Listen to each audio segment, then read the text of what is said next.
ڈالنے کے بعد جنات عدن سے مخاطب ہوئے.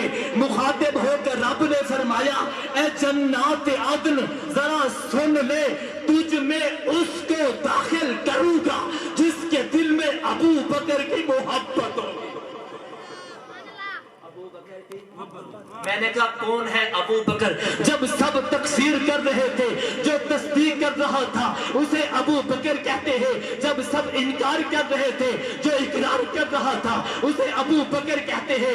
جب کوئی کلمہ نہیں پڑھ رہا تھا, جو کلمہ پڑھ رہا تھا اسے ابو بکر کہتے ہیں. جب سب مال بچا رہے تھے, جو مال لٹا رہا تھا اسے ابو بکر کہتے ہیں.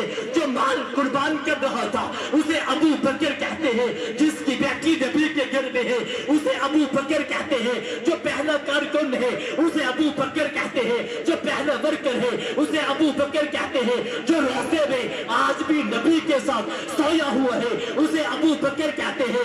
جو ہجرت کے ساتھ چلا ہے اسے ابو بکر کہتے ہیں. جس نے کندھوں پہ اٹھایا ہے اسے ابو بکر کہتے ہیں. جس نے وزن نبوت میں اٹھایا ہے اسے ابو بکر کہتے ہیں. میرے آقا معراج پر جاتے ہیں, اب میرے آقا جبرائیل سے پوچھتے ہیں جبرائیل میں بلندیوں پہ آیا ہوں, میں واپس دنیا میں جاؤں گا, اس بلندی کو کون مانے گا؟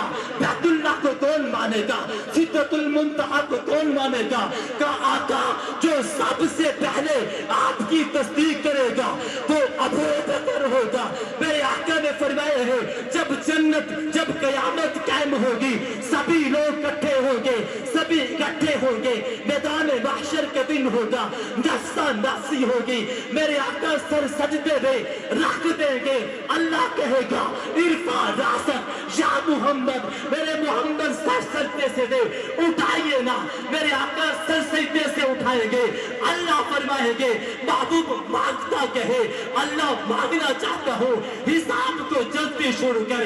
میرے آقا فرمائیں گے حساب کی بات کرتے ہو, حساب کے لیے پیش تو کر. میرے آقا کی نظر جس کے چہرے پر جم جائے گی, میرے آقا کی نظر عمر پر بھی پڑے گی, میرے آقا کی نظر عثمان پر بھی پڑے گی, میرے آقا کی نظر علی پر بھی پڑے گی, میرے آقا کی نظر وریشوں پر پڑے گی, میرے آقا کی نظر کتبوں پر پڑے گی, میرے آقا کی نظر اماموں پر پڑے گی.